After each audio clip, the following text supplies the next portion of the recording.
Welcome to the Monday Morning Wake Up Call with your host, Kerry, managing broker at Remax Elite, and Heather Holliday, your social marketing nut, talking about hottest real estate topics with a little weekly activity and motivation for the week.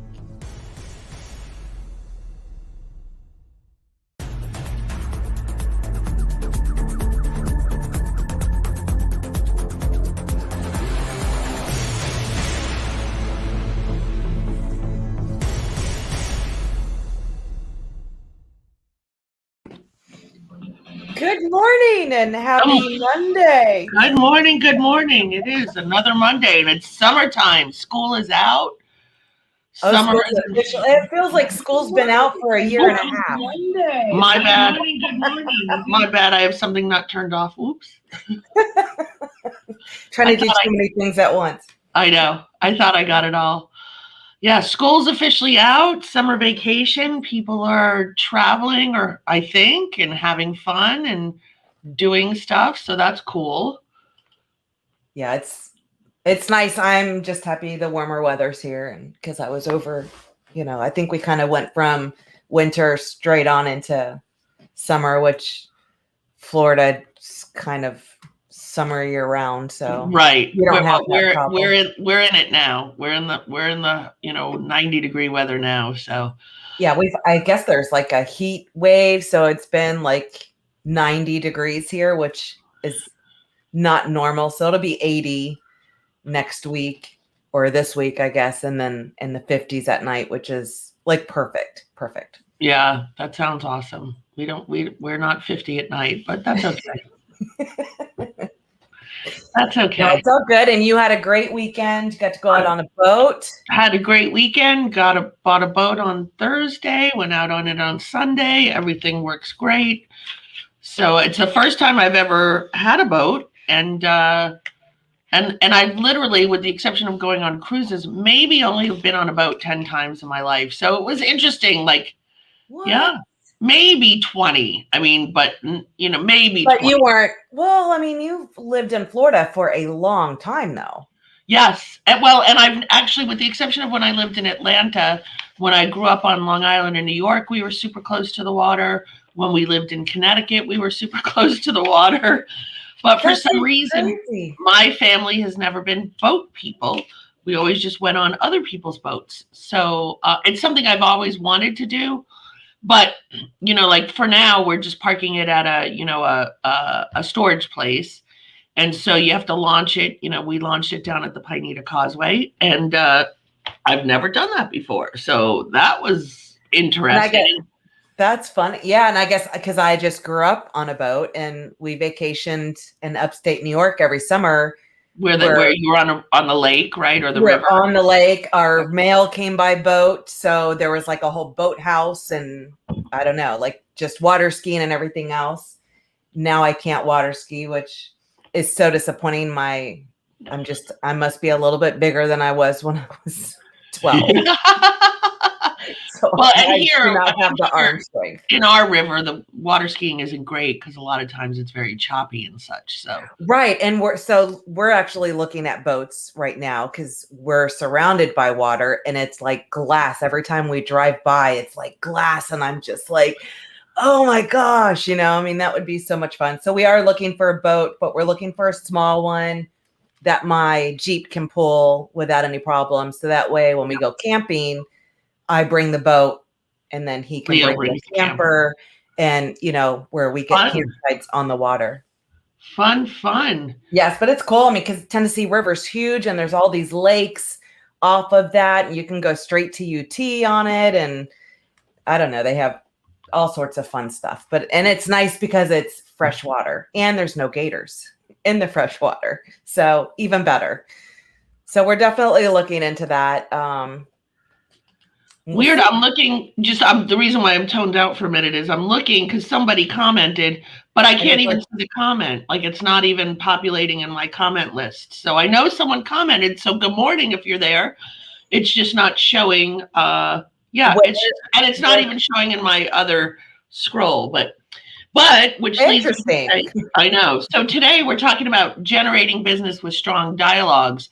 So if you're out there watching us today, let us know where you are watching from.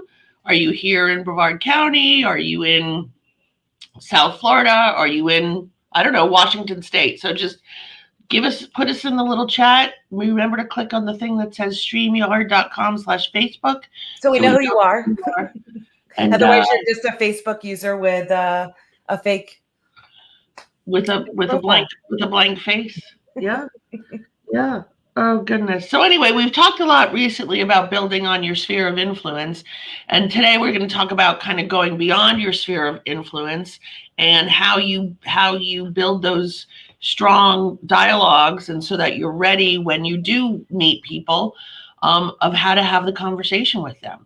And I know a lot of the coaching and stuff like that, they always are how to answer, how's the market? Well, I don't know. I mean, it's a constant thing. Like, I'm sure that's a huge question, especially, and well, it's always a big question because, I mean, that's the great thing about real estate is it's always changing. So how to appropriately answer that in the right way that can open up, right. That can open up the dialogue, open up the conversation.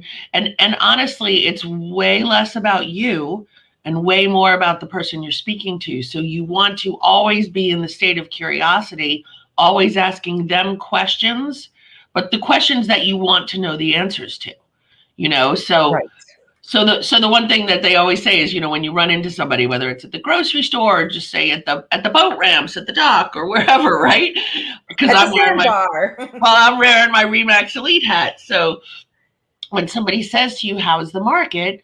you should answer that with a question, and that's been the same question since I've been in real estate. And it is, well, that depends. Are you looking to buy? Are you looking to sell? Are you looking to rent?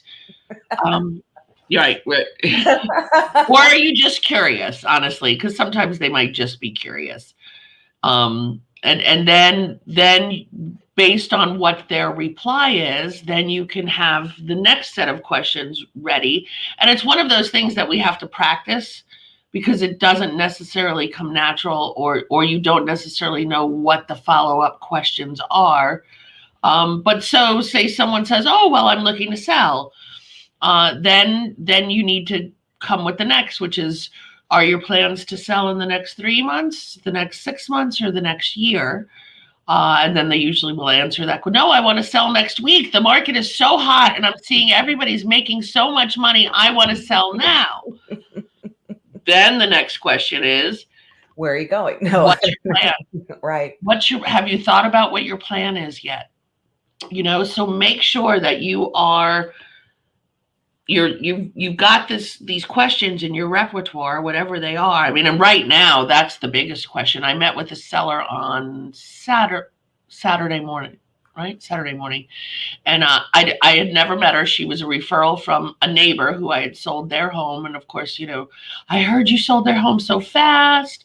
And they I don't really want to do showings if I don't have to. And, so I get to her house, because I like the face-to-face conversation. So then I say to her, okay, well, I prefer let's get together in person. That way I can take a look at your home. We can meet each other and we can discuss your needs. And then you want to make sure you're talking to the decision maker. Right. Are you talking to, is it a husband and wife? Is it a wife and a wife? Is it a sister and a sister? Whoever is the person making the decisions, you want to try and do that one time and one time only. Right. Because a lot of times it may be one, not the other, or it may be, the kid or the child that, the adult child of that. I mean, who's on the title? Like, who's the decision maker?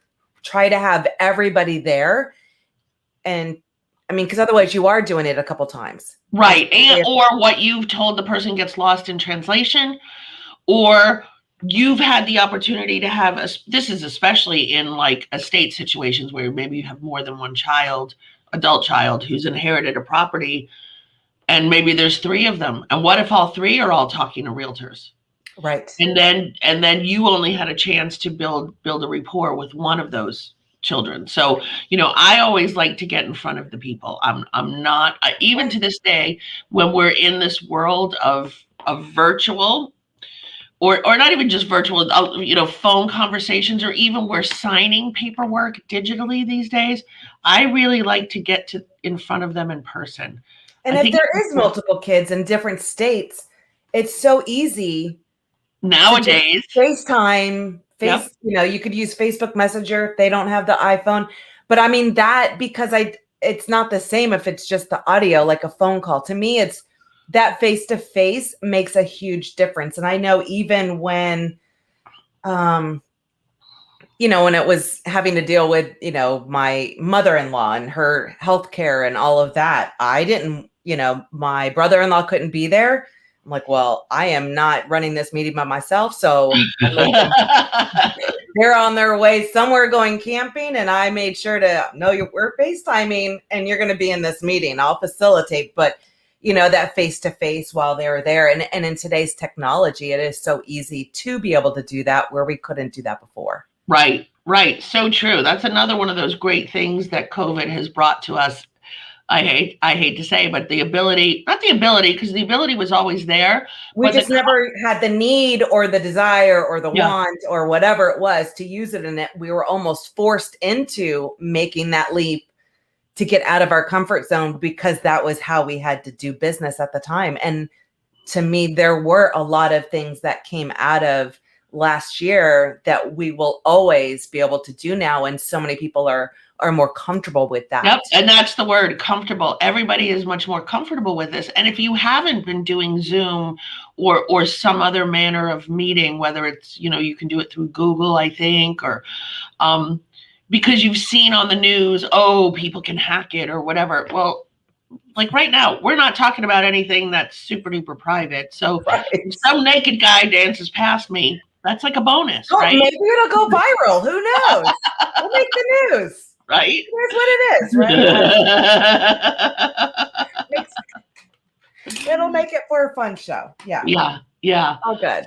So one of the things when you're talking to somebody, whether it's, you got to lead off the internet and it's time to pick up the phone and call them, you want to open the dialogue, focusing on their needs, kind of asking them, about what they're looking for, about what their plan is, about what their need is. And a lot of people I know have a checklist, a sort of a script of questions that they ask. I know we got a really great one years ago from Anthony Askowitz, who taught a class at R4, and we got those list of questions. So a lot of people just keep them on their desk, keep on your desk. That way you can take the notes when you're on the phone. So you know what's going on. I've been doing this for so long that now I don't have a sheet in front of me, but I do get the piece of paper out and the person's name and start to just take notes so I understand what they're needing, what they're wanting. I had a call last week from someone I've sold various members of the family houses, and she comes from a large family, and she said, I don't want to talk about this with my family because they all have opinions. I really everybody trusts you. I just want to talk to you.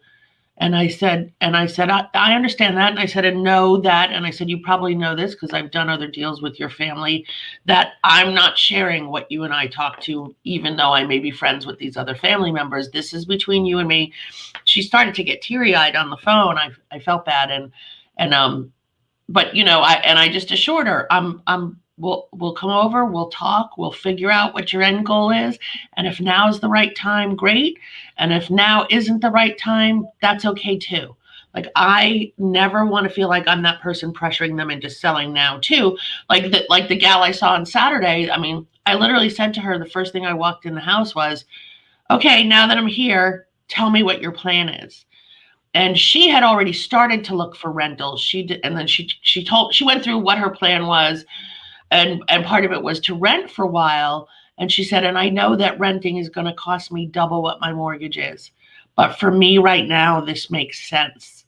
And I said, that's all I need to hear. I said, there are so many people who are calling me asking, and then they start to look at the rental market and they realize maybe if it's in three times as much what their mortgage is. So no matter how much you're making right now, it doesn't make sense to sell and start paying way more money. So really come with the questions. You know, and I think everybody has to be genuine, right? You have to be who you are. So for me, it feels comfortable to say, you know, I'm just here to help you, and we'll figure it out together, and hopefully we'll make the right decision for you. And I'll give you, point you in the direction for that decision.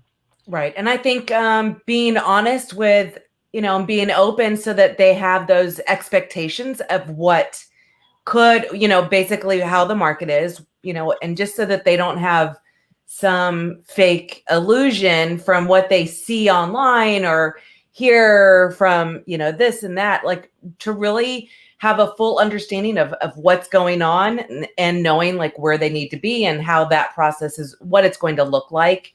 I think that's super important, especially right now when you only hear this, and this. And Yeah. I mean, it may only be the good, but there's good, bad, ugly. There's buyer's remorse. There's all sorts of craziness going on. Especially now, like buyers are getting caught up in the frenzy.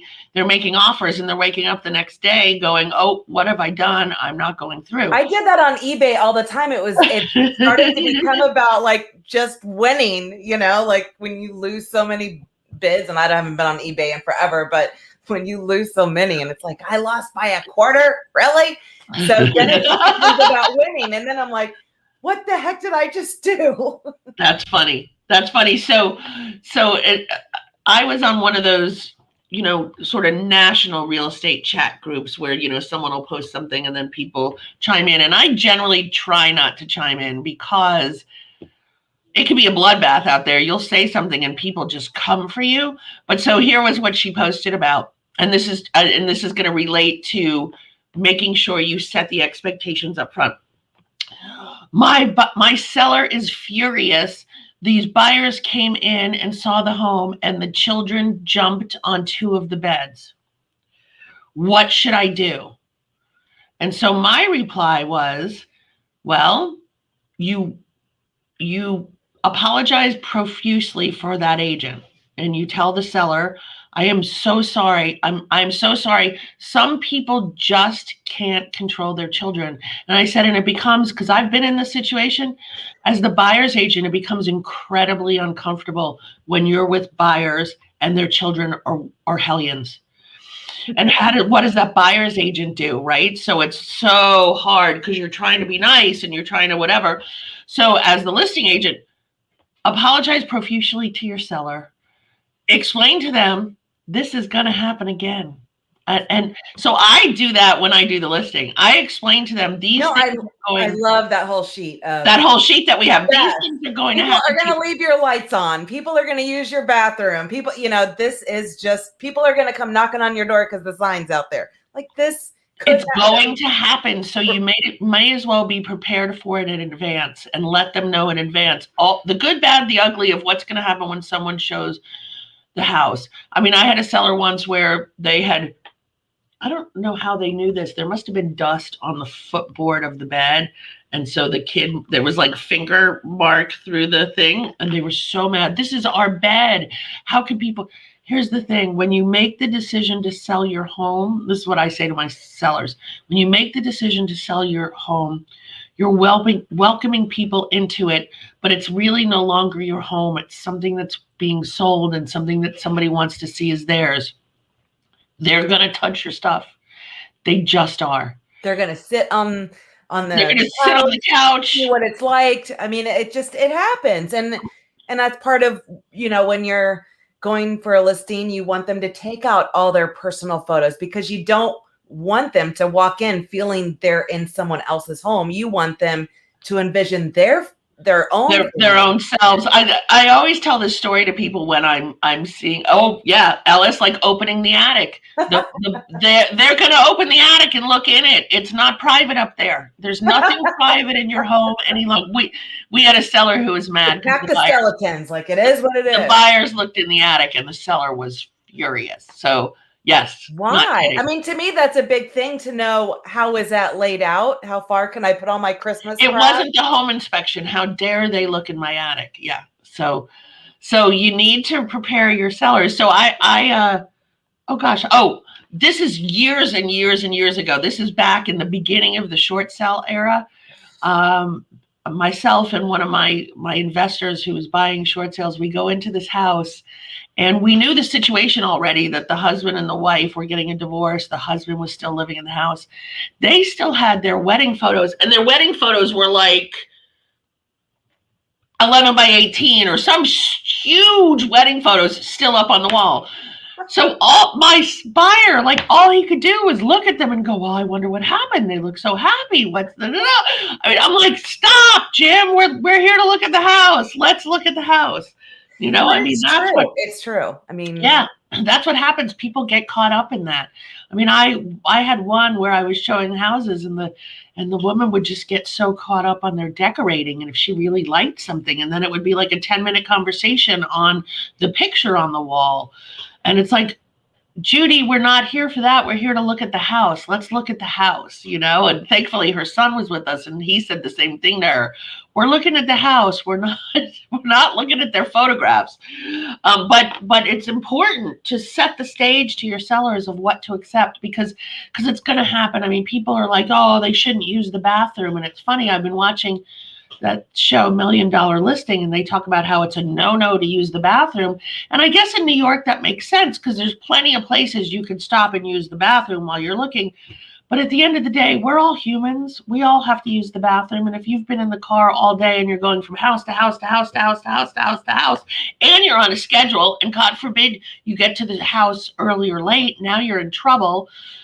Sometimes right now, because it's almost like every half hour is blocked with people. There are some houses you only have a 15-minute window. And if you're showing more than that house, you got to get there on time, you know? So let your sellers know, set those expectations when you're talking to them. And I'm just curious on trying to find the buyers and sellers. So just finding them before you even have those conversations. You can have different kind of drip campaigns. You know, I know a lot of agents who may have, like in BombBomb, they have all these videos, like top five seller tips or top 5, you know, buyer tips, to actually find those that are looking to buy or sell, that are interested in that information. I'm just curious if anyone does any sort of drip campaigns. And if you do, put them in the comments. I'm just curious. And if you do videos, there's so many. Yeah, if you do, let us know. It's funny, I was having a conversation.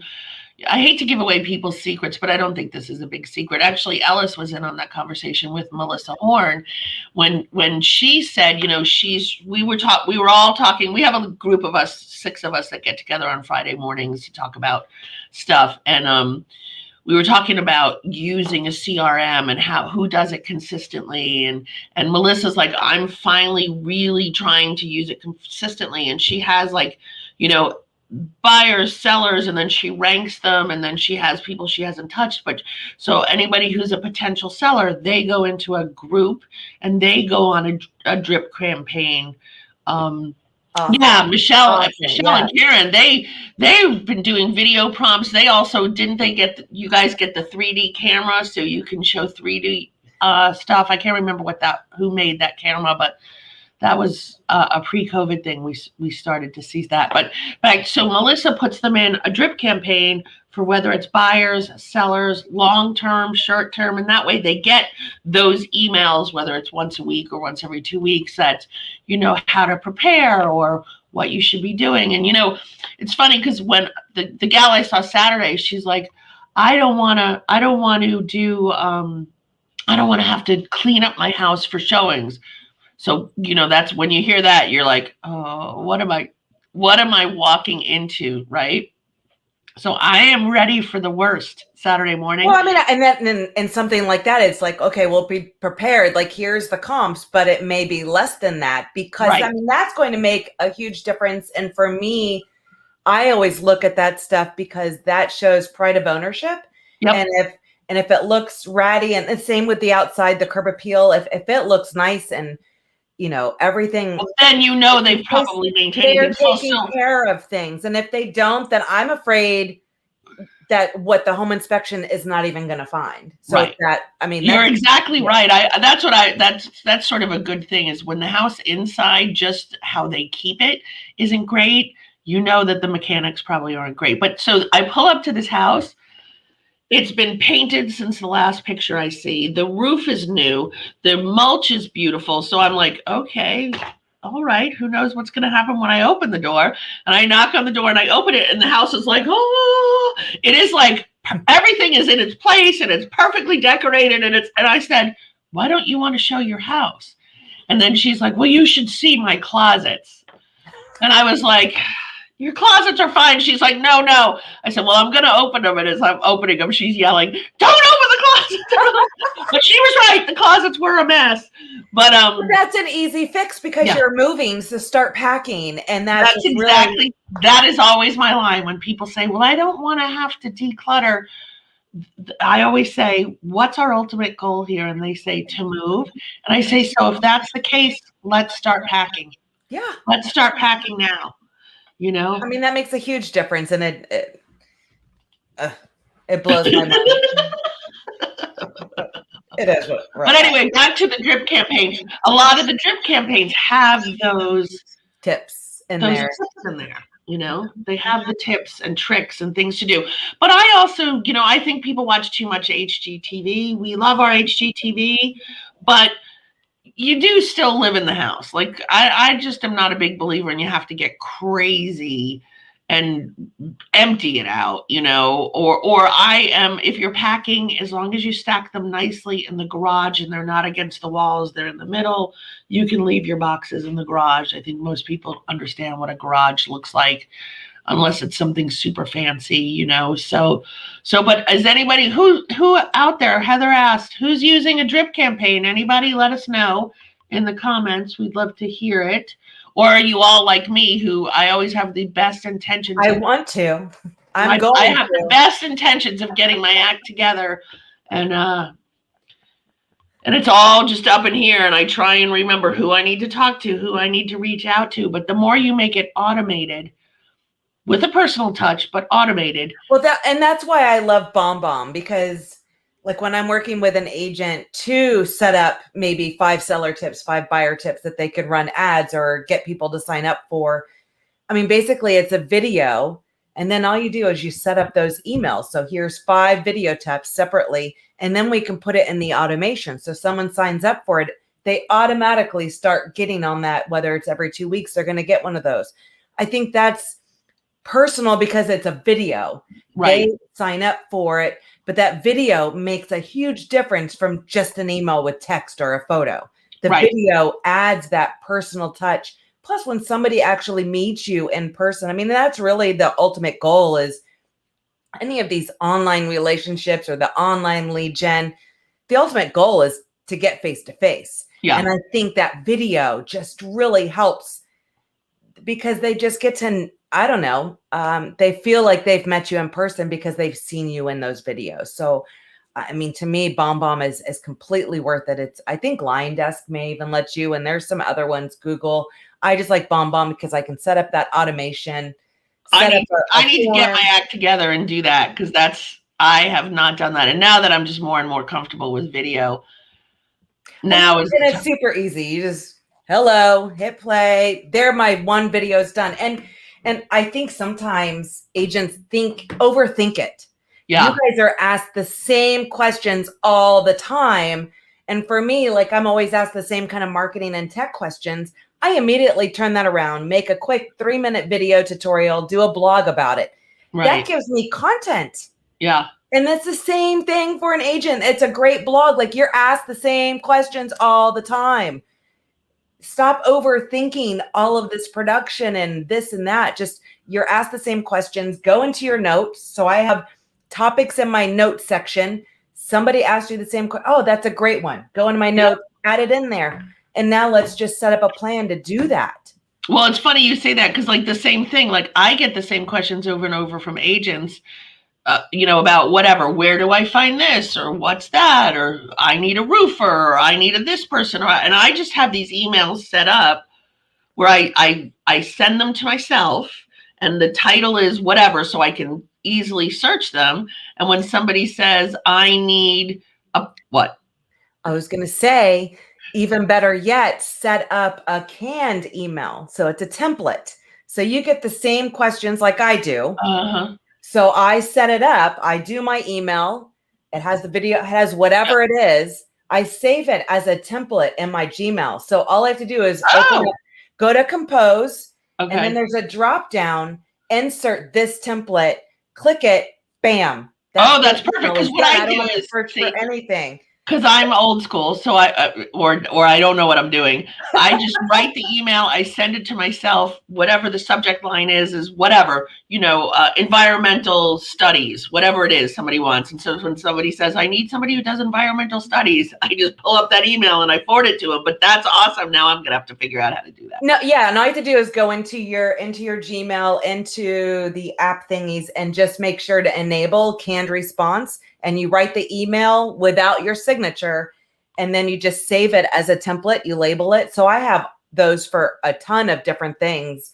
Like when an agent joins it, I have everything that I do, and it almost gives me my checklist of things. See, and I just copy and paste it Yeah, from I know, another one. because sometimes links I know. go other, Yep. yes, I know that.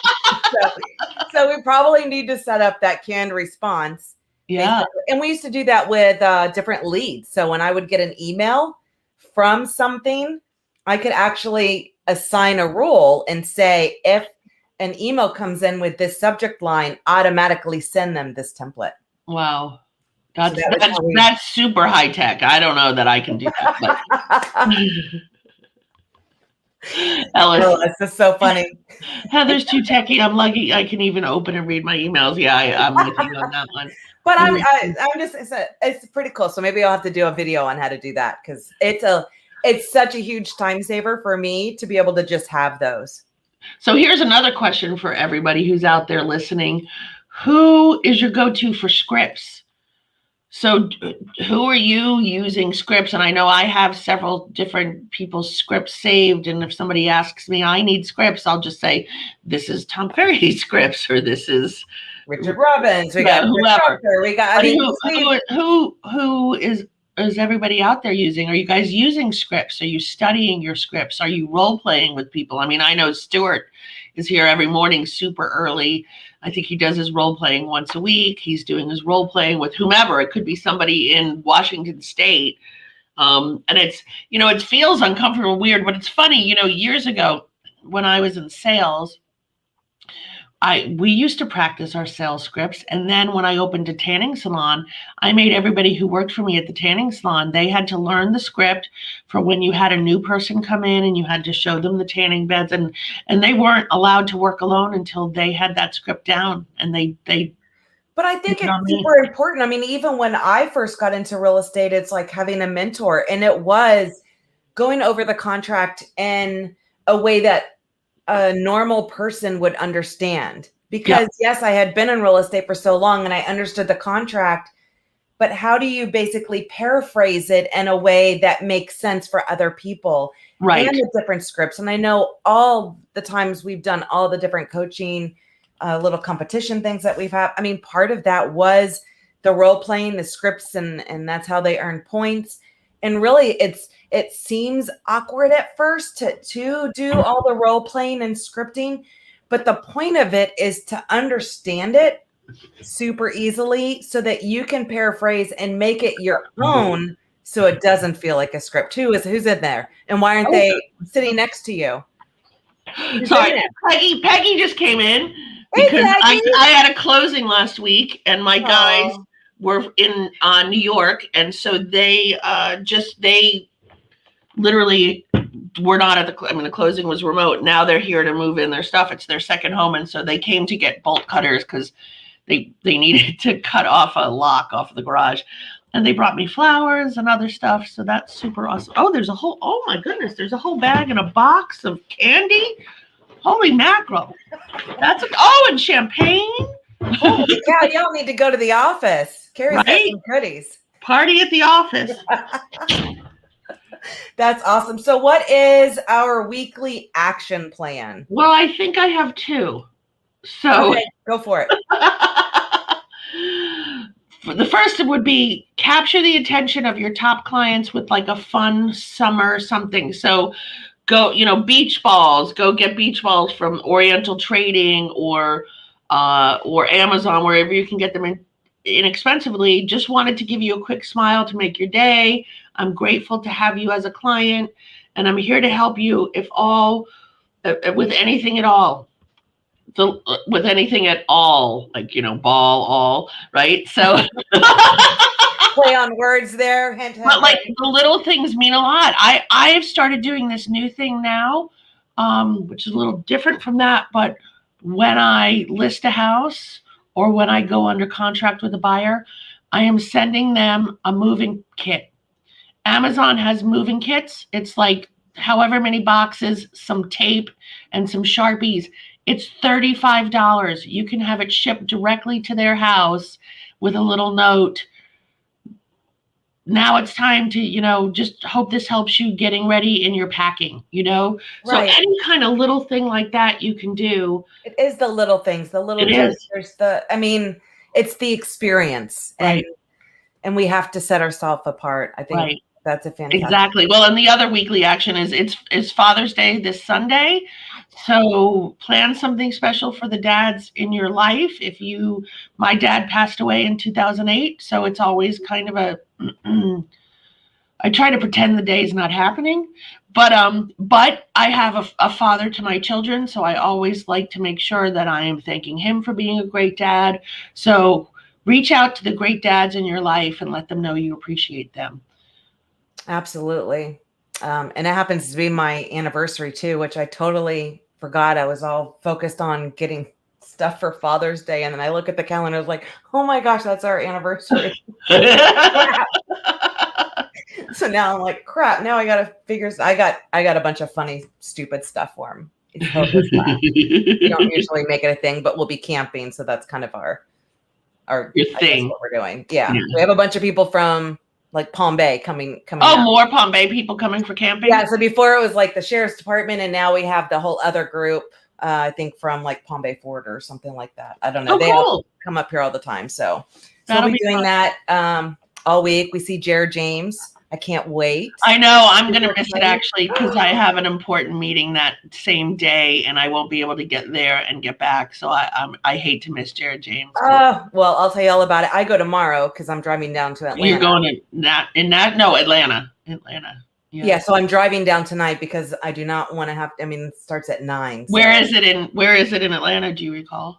No, it's some hotel. I don't know. All right. Just curious. But I'm staying at the hotel just so I can drive there later today, and then I don't have to worry about trying to drive 3.5 hours. Right. I'm just curious if it's in the city or if it's around it's on the outskirts perimeter. of 285, so I can actually take the back roads all the way there. Cool. That'll be cool. Well, they call that the perimeter in case you don't know because it goes. I have no idea. I just was. Yeah, 285 is the perimeter. It goes. It's a circle around Atlanta. So you usually say inside the perimeter or outside the perimeter. Yeah, it's right on the border of that perimeter, right on 285, and I'm excited because I can take like this back road. It may take like 25 minutes extra, which but that'll be a beautiful drive. Yeah. Yes. Beautiful drive. So I'm gonna do that. Words of wisdom is a warm smile is the universal language of kindness, and I thought that was a good one because. Yeah. I've always tried to do like that whole smile therapy because it is kind of funny watching other people just smile and they have no idea why, but it's because they see someone else's smile. So right. And it's funny since we've been wearing masks because sometimes I smile at people and then I realize they don't know I'm smiling at them because I have this. It's horrible. So I've noticed, because we started. You can tell what somebody's eyes does when they're smiling. Right. So a lot of that, and I had my smile put on a mask. and even Leo wore that to work. But because that was a big thing. And we just practiced because we started, we're finished now, but we did the whole Grey's Anatomy thing because nothing else was on TV. And that was the longest running, 16 seasons that we could watch. So we actually practiced because their eyes are extremely animated because they always have the mask in the surgery room. Yeah. So cues on how are they doing all this acting with masks on? I never thought of that. That's genius. Yeah. So what's funny about TV, let me just say this. So we went out on the boat yesterday, like literally it's just John and I on the boat because we didn't want to bring anybody else. So, he's driving the boat and like now we're going up to a dock because we need to get gas and he had to pull in between two boats. And then I had to catch the dock with the rope and the whole thing. And you've never done any Never done it. And so I was texting my friend when we were done and I said, I've learned all my tricks from below deck. I watch Below Deck. Oh gosh, Lita got me on that one for sure. I think we watched all those seasons during COVID, and now I know our YouTube is recording all the newer ones, but no, it's right. Oh god, those are a lot bigger boats. So yes, they make it look super easy. It's like, oh my gosh. That's such a horrible, funny, hilarious, stupid show. But yeah, Leo got me on that for sure last year. Gosh. So yeah, that's where I learned all my boating from. That's pretty bad. All right. Well, awesome. We have some great next week is all about kind of referrals and getting them and all that fun stuff. So we're excited for that. And then we'll have, gosh, it's going to be 4th of July here coming up, but we have, I think, a couple weeks before that, maybe. Yeah. But that's great. So we will see everyone next week. Thank you so much for joining in. And until then, wake up, kick ass, and repeat. Bye, everyone.